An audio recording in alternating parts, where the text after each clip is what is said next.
Kultūros atašė, jeigu mes įsivaizduojame kaip ryšininką tarp mezganti kontaktus, ryšius, tiltus tarp, mano atveju, Didžiosios Britanijos ir Lietuvos kultūros laukų, tarp didžiųjų kultūros organizacijų, tarp politinių kultūros institucijų, tarp mažų organizacijų, reikia labai daug įsiklausimo. Didžiosios Britanijos visuomenė ir kultūros laukų įdomus tuo, kad mes esam labai drąsus ir labai drąsiai eksperimentuojantis. Tiek vizualieji menai, tiek šiuolaikinis šokis, tiek šiuolaikinė muzika, tiek šiuolaikinis cirkas tikrai sulaukia daug dėmesio.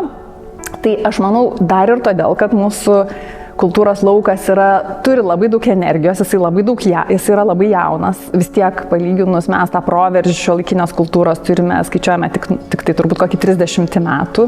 Mes turime gerai veikiančias institucijas ir visai nemažai įstaigų tokios šalies mastelių, kurios yra pajėgios tarptautiškai bendradarbiauti ir atliepti galbūt Didžiosios Britanijos įstaigų lūkesčius ir bendradarbiavimo poreikius.